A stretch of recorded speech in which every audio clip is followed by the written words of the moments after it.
नमस्कार विद्यार्थियों, आज हम भारतीय राजनीतिक विचारकों के बारे में अध्ययन करेंगे। भारतीय राजनीतिक चिंतन की एक गौरवशाली परंपरा रही है।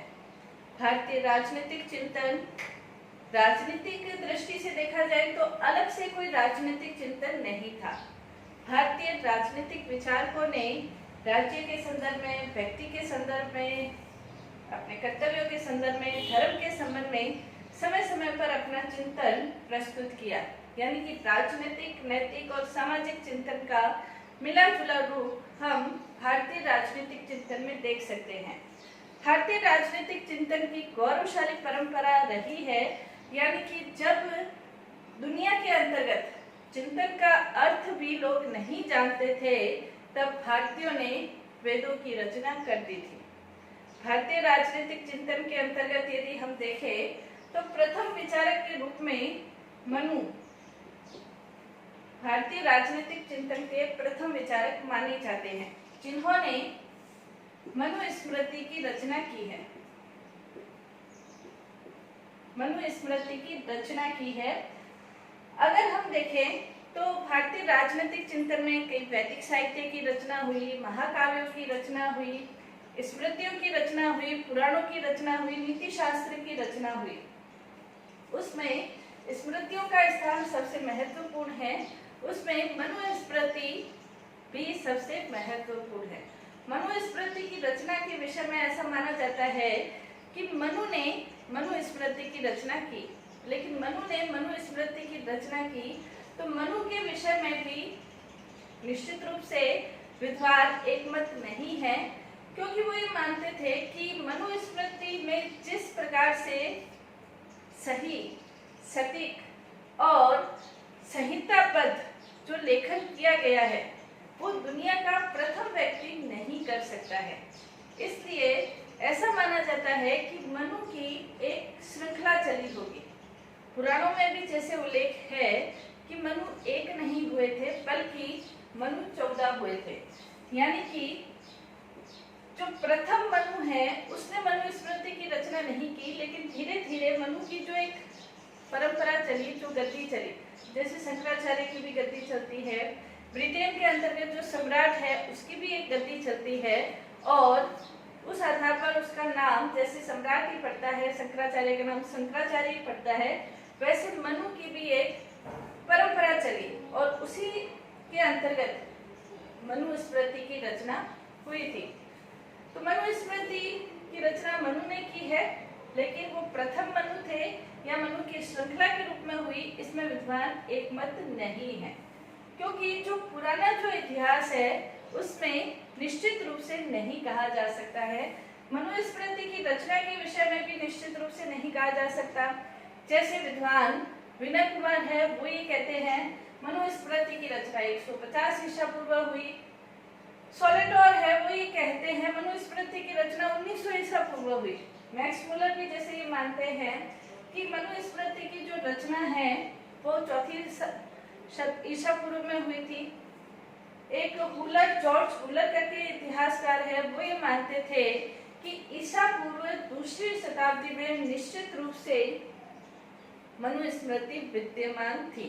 तो इसके बारे में निश्चित रूप से नहीं कहा जा सकता है, लेकिन ऐसा माना जाता है कि दुनिया के अंतर्गत जब सृष्टि प्रारंभ हुई तब ब्रह्मा ने मनु की स्थापना की थी। जब चारों ओर जल प्रलय की स्थिति थी, उस समय ब्रह्मा के द्वारा मनु स्थापित किया गया था। मनु की जो पत्नी है उसका नाम शतरूपा के रूप में मिलता है। यानी कि मानव जाति के जो जनक है वो मनु माने जाते हैं। तो मनु को मानव जाति का जनक भी माना जाता है, प्रथम यज्ञकर्ता भी माना जाता है, सूर्य पुत्र भी माना जाता है, और मानव सभ्यता के प्रवर्तक जो है वो भी मनु माने जाते हैं। तो ये प्रथम पुरुष कह सकते हैं। मानव शब्द की जो उत्पत्ति हुई है, हम सभी जो अपने आप को मानव कहते हैं वो भी मनु शब्द से ही निकला हुआ है। मनु की संतान होने के कारण ही हम मानव कहलाते हैं। तो मनु ने मनुस्मृति की रचना की। मनुस्मृति के अंतर्गत जो आज हमारे पास मनुस्मृति है, यदि इसके अंतर्गत हम देखें तो इसमें 12 अध्याय है। 12 अध्यायों में मनुस्मृति रची गई है और इसमें करीब 2694 श्लोक आज मनुस्मृति के अंतर्गत है। मनुस्मृति में 12 अध्यायों में यदि देखा जाए तो प्रथम जो 6 अध्याय हैं वो गृहस्थ आश्रम, ब्रह्मचर्य आश्रम, वानप्रस्थ आश्रम इनसे संबंधित है, संन्यास आश्रम से संबंधित है।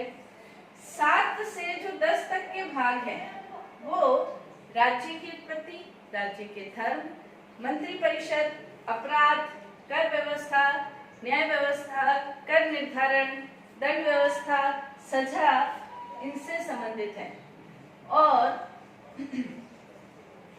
11वां और 12वां जो अध्याय है, 11वां जो अध्याय है वो संबंधित है कि आपने जो कर्म किए हैं उसका आपको क्या फल मिलेगा, उसका क्या प्रायश्चित करना पड़ेगा, उससे संबंधित है। 12वां जो है मोक्ष, आत्मज्ञान इससे संबंधित है। तो ये सामाजिक,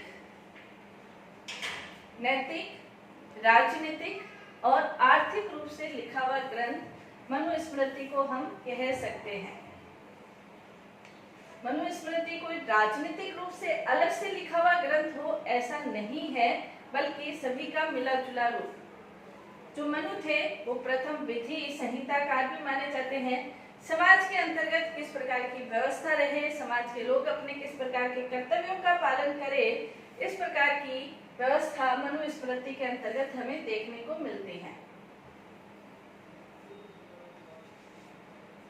मनुस्मृति के अंतर्गत जो प्रथम राजनीतिक विचारक के अंतर्गत यदि हम देखें तो मनुस्मृति में प्रथम जो इसका विचार मिलता है राजनीतिक विचारों में, राज्य की उत्पत्ति।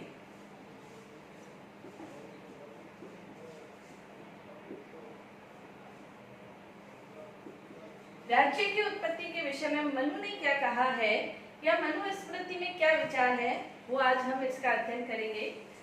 राज्य की उत्पत्ति के विषय में प्रमुख रूप से 3 प्रकार के विचार हमें देखने को मिलते हैं। प्रथम जो विचार है राज्य की उत्पत्ति के विषय में, प्रथम विचार ये है कि राज्य की उत्पत्ति दैवी सिद्धांत के आधार पर हुई। दूसरा, राज्य की उत्पत्ति का जो सिद्धांत है समझौतावादी सिद्धांत, जिसके आधार पर राज्य की उत्पत्ति समझौतावादी सिद्धांत के आधार पर हुई। तीसरा जो आधार है वो ये है कि राज्य की उत्पत्ति विकासवादी सिद्धांत के आधार पर हुई। मनु ने राज्य की उत्पत्ति का कौन सा सिद्धांत बताया है, तो उसके अंतर्गत हम कह सकते हैं कि मनु ने राज्य की उत्पत्ति का दैवीय सिद्धांत,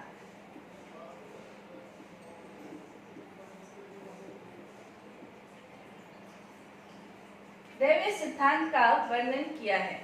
मनुस्मृति के अंतर्गत स्पष्ट रूप से ये लिखा गया है कि जब प्राचीन काल के में चारों ओर राजा नहीं था, राज्य नहीं था, उस समय भयावह स्थिति उत्पन्न थी और उस भयावह स्थिति से छुटकारा दिलाने के लिए ईश्वर ने राजा की उत्पत्ति की थी। चारों ओर अराजकता थी, अन्याय था, अव्यवस्था थी और बलवान व्यक्ति निर्बल व्यक्तियों को उसी प्रकार से खत्म कर देते थे जैसे बड़ी मछली छोटी मछली को खा जाती है, यानी कि मत्स्य न्याय की जब स्थिति थी तो उस समय ईश्वर के द्वारा राजा की उत्पत्ति की गई थी। यहाँ राजा और राज्य दोनों को पर्यायवाची अर्थों में लिखा गया है।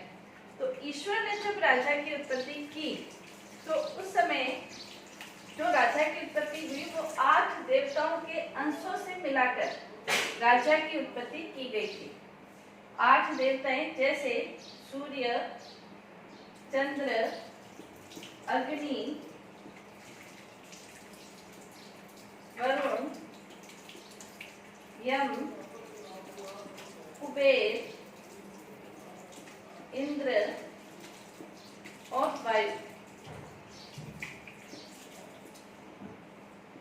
इन 8 देवताओं के अंशों को मिलाकर राजा की उत्पत्ति की गई है। तो जो राजा की उत्पत्ति की गई है, तो 8 देवताओं की जो सत्ता है, यम, कुबेर, इंद्र और वायु, इन 8 देवताओं के अंशों को मिलाकर राज्य की उत्पत्ति की गई है। पाश्चात्य सिद्धांत के अनुसार भी divine right of the king ये माना जाता है राज्य की उत्पत्ति का दैवीय सिद्धांत। पाश्चात्य लोग भी कहते हैं, लेकिन भारतीय दैवीय सिद्धांत और divine right of the king in दोनों में बहुत अंतर है। यहाँ पर जो दैवीय सिद्धांत है वो गुणों पर आधारित है और पाश्चात्य सिद्धांतों के अंतर्गत जो डिवाइन राइट है वो राज्य की सत्ता पर आधारित है, यानी कि राज्य का विरोध करने का अधिकार प्रजा को नहीं है। जबकि भारतीय चिंतन के अंतर्गत जो डिवाइन सिद्धांत दैवीय सिद्धांत है वो दैवीय सिद्धांत राजा के गुणों पर जोर देता है, यानी कि राजा खुद दैवी स्वरूप है। यानी कि यदि राजा है जिसमें ये 8 देवताओं के अंश है, तो उन 8 देवताओं के अंशों में राजा इन 8 व्रतों का पालन करेगा। अपना राज कार्य करते हुए 8 व्रतों का पालन करेगा। राजा के 8 व्रतों का उल्लेख किया गया है। राजा के जो 8 व्रत है वो जैसे सूर्य व्रत, राजा को व्रतों का उल्लेख करते हुए सबसे पहले सूर्य व्रत का पालन करना चाहिए। जैसे सूर्य है तो सूर्य सबको प्रकाश देता है और सूर्य क्या करता है कि जो जलाशय है, तालाब है, नदी है, उनसे सूर्य के प्रकाश के द्वारा पानी लिया जाता है, वाष्प बनकर पानी ऊपर उठता है और सूर्य वर्षा के रूप में वो पानी वापस पृथ्वी पर दे देता है। तो राजा का भी ये कर्तव्य है कि प्रजा से कुछ कर ले और वो जो प्रजा का कर है, जैसे सूर्य बारिश करके सबका कल्याण करता है, सूर्य की वाष्प के द्वारा जो बारिश होती है उससे सबका कल्याण होता है, तो वैसे ही राजा कर तो ले, लेकिन वो कर प्रजा के कल्याण के लिए ले। तो इस प्रकार, और जैसे सूर्य का प्रकाश लोगों के लिए आवश्यक है, वैसे राजा अपना ज्ञान रूपी कल्याण रूपी प्रकाश लोगों तक फैलाए। तो सूर्य व्रत का पालन करे, चंद्र व्रत का पालन करे, यानी कि राजा जैसे चंद्रमा को देखते ही व्यक्ति आनंदित हो जाता है, शीतलता से भरपूर हो जाता है। तो राजा के द्वारा कार्य ऐसे होने चाहिए कि राजा ऐसा प्रजापालक होना चाहिए कि राजा को देखते ही जो प्रजा है वो शीतलता का अनुभव करे, खुश हो जाए। राजा ऐसा होना चाहिए। अग्नि जैसे, अग्नि के अंदर कोई चीज डालते हैं तो वो नष्ट हो जाती है, तो राजा के द्वारा भी अग्नि व्रत का पालन करते हुए राज्य के अंतर्गत विद्यमान जो भी दुष्ट है, डाकू है, लुटेरे हैं, असामाजिक तत्व हैं, उनको नष्ट कर दिया जाना चाहिए। वरुण जैसे अपने पाश में बांध लेता है, वैसे ही राजा को भी जो राज्य में असामाजिक तत्व हैं उनको निगरानी में रखना चाहिए और उन्हें पाश में बांध लेना चाहिए, यानी कि उन्हें कारागार में डाल देना चाहिए। यम व्रत का राजा को पालन करना चाहिए। जैसे यम है तो उसके लिए कहा जाता है कि यम ये नहीं देखता कि कौन प्रिय है कौन अप्रिय है, बल्कि जिसकी भी मृत्यु आती है उसकी मृत्यु लेने में यम किसी भी प्रकार का भेदभाव नहीं करता। वैसे ही राजा को यम व्रत का पालन करते हुए प्रिय अप्रिय में भेद नहीं करते हुए सभी के साथ समान व्यवहार करना चाहिए। अपराधी है तो उसके विषय में प्रिय अप्रिय न देखकर जिस अपराध की उसे सजा मिली है वो अपराध की उसे सजा देनी चाहिए।